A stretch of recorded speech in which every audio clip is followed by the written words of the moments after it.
puji Tuhan ya, kalian kita semua sehat-sehat ya. Ya, dengan bertemu di hari yang ini, apa tujuan kita untuk membicarakan apa kira-kira Mbak? Ya, mau membicarakan beberapa permasalahan pengajaran ya Pak, pembelajaran di kelas terkait anak-anak, terutama di minat belajar mereka di kelas. Gitu, Pak. Seperti itu ya Mbak juga, jadi ada masalah kira-kira minat belajar anak-anak yang kurang ya seperti Benar, itu ya. Pak. Kira-kira nanti apa tujuan atau harapan Bu Ajeng dengan ada permasalahan ini, kira-kira apa langkah yang akan kita lakukan untuk bisa membuat motivasi anak-anak ini nanti mulai bangkit kembali?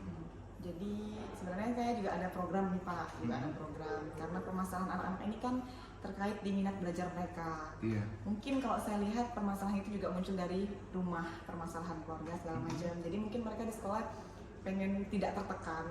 Jadi muncullah program ingin membuat proses pembelajaran itu jauh lebih menyenangkan. Nah, Iya, salah seperti satunya. itu. Salah satunya dengan membuat metode ala-ala cerdas cermat begitu Pak. Iya. Nah, Iya. Iya. Saya lihat memang metode ini memang sepertinya menarik lah. Iya. Ya, saya antusias sekali sih melihat program Bu Ajeng ini. Iya. Jadi nanti ada program untuk meningkatkan minat siswa, kemudian nanti dengan adanya metode pembelajaran yang bervariasi dan kreatif inovatif ya Bu Ajeng. Nah, nanti ketercapaian untuk mengukur kesuksesan dalam program kegiatan pembelajaran ini. Jadi program cerdas cermat ini kan sebenarnya berada di akhir pembelajaran ya Pak, karena saya ambil sebagai bentuk evaluasi. Karena sepertinya kalau bentuk evaluasinya hanya tertulis, hanya uraian, kemudian pilihan ganda apalagi, sepertinya juga kurang membuat anak-anak tertarik gitu kan. Jadi sebenarnya metode atau program cerdas cermat ini untuk evaluasi. Nah, sudah saya terapkan di satu kelas. Dari hasil yang saya terima, anak-anak sangat semangat ya, karena mereka merasa wah ini kok beda evaluasinya. Kemudian mereka jauh lebih aktif untuk belajar juga karena kan ada bentuk unjuk diri. Jadi mungkin mereka malu kalau terlihat tidak bisa seperti itu. Jadi untuk satu kelas ini ketercapaiannya lumayan. Meningkatlah minat mereka untuk baca. Iya. Memang dari penjelasan Mbak Ajeng memang sudah bisa saya bayangkan kegiatan pembelajaran yang inovatif dan kreatif lah. Apalagi di kelas yang aktif gitu. Iya, seperti itu ya. Ketercapaian dari program Ibu Ajeng nanti kira-kira nilainya dari angka 1 sampai 10 kira-kira nanti berapa kesuksesannya akan tercapai? Berdasarkan satu kelas itu ya Pak, itu mungkin saya bisa agak lumayan percaya diri dengan mengatakan 9 sih Pak. Iya, agak percaya diri. Apa? 9 itu memang poin yang mantap ya, Ibu ya. Jadi nanti untuk kekuatan yang Ibu miliki nanti untuk melaksanakan program ini kira-kira seperti apa ya Bu?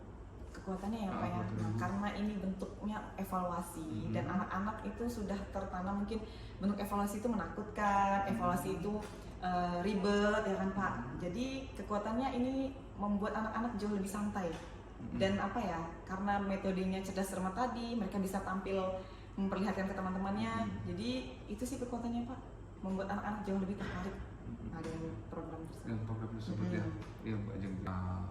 Kekuatan yang Ibu miliki, saya yakin semoga program ini dapat terlaksana dengan baik ya Bu. Menerapkan program ini nanti di kelas, mungkin di kelas 12 IIS ya, 12 IIS ini karena kita lihat kan bahwa anak-anaknya juga banyak permasalahan lah ya, seperti itu ya, permasalahan baik dari pribadinya maupun di rumahnya maupun sehingga mempengaruhi minat belajarnya. Kira-kira gimana itu Bu? Hambatannya itu tetap di anak-anak yang acuh.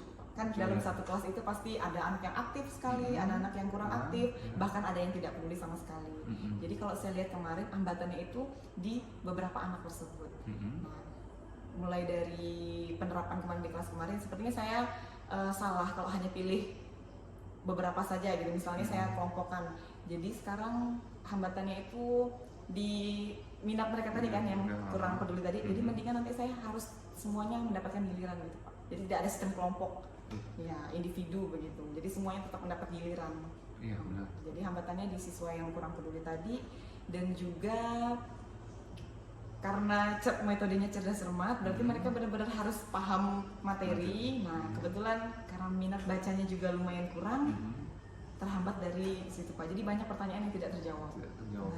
Jadi lebih ke siswanya ya. Iya.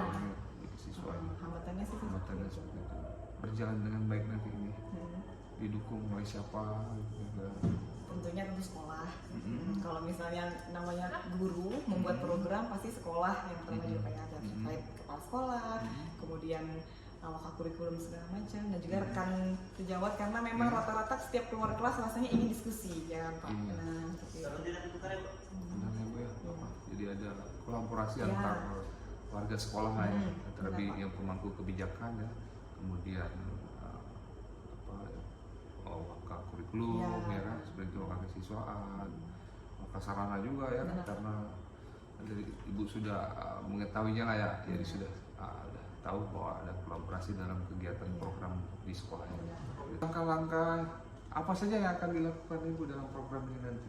Langkah-langkah tentunya kalau langkah-langkah, karena ini program cerdas cermat, saya harus persiapan materi, karena saya harus mempersiapkan pertanyaan, dan mempersiapkan pertanyaannya juga menurut saya cari yang apa ya Pak ya, menggali potensi anak dalam pemahaman, bukan hafalan seperti itu Pak. Jadi langkah-langkahnya pasti persiapan materinya dulu, persiapan pertanyaan-pertanyaan, karena kita programnya cerdas cermat ya. Gitu. Dan kemudian cari beberapa, mungkin ada permainan-permainan yang bisa diselipkan juga supaya anak-anak jadi tambah semangat gitu Pak, persiapan saya. Iya, jadi sudah matang sekali ya Bu Ajeng ya, jadi dipersiapkan langkah-langkahnya untuk melakukan program ini ya.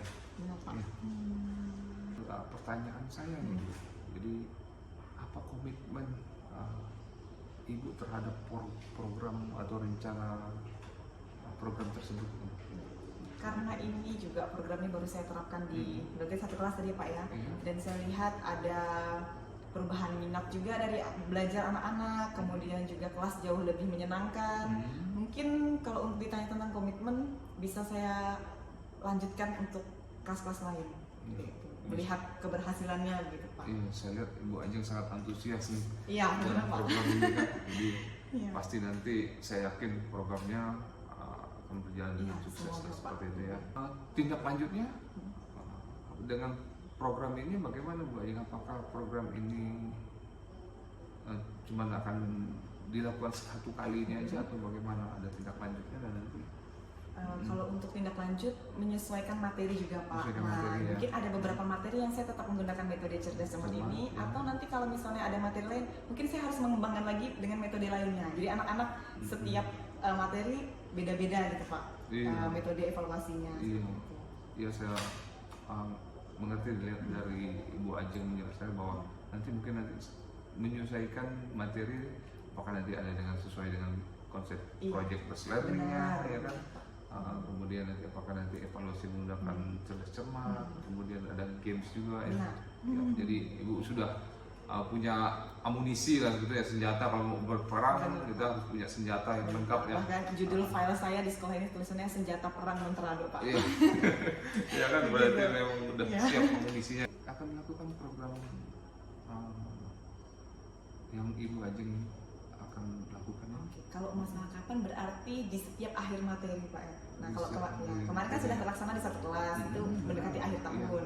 Nah sekarang baru mulai masuk semester baru lagi, berarti nanti mendekati akhir materi untuk evaluasi soalnya. Iya, untuk evaluasi ya. Berarti nanti seperti ulangan harian seperti itu ya, Pak.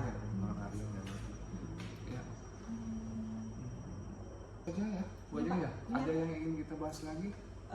Mungkin menyusul ya Pak lagi pembahasannya. Kalau misalnya nanti sudah dilaksanakan lagi di beberapa kelas, mungkin kita bisa diskusi lagi, bisa ketemu Pak Topan lagi untuk sesi seperti ini. Iya, ini seperti sesi surat sih. Iya, berbagi. Karena guru perlu untuk curhat. Iya, perlu memang. Ya Bu Ajeng. Jadi terima kasih buat sudah menjabarkan programnya ya. Programnya semoga nanti programnya tercapai sesuai dengan keinginan kita bersama lah ya, seperti itu. Semoga nanti juga tidak sebatas hanya ini pertemuan kita. Saya antusias sekali ingin mendengarkan nanti hasilnya seperti itu ya. Ingin berbagi lah seperti itu ya. Terima kasih Bu Anja. Terima kasih juga Pak Topan waktunya. Terima kasih banyak. Seperti ini.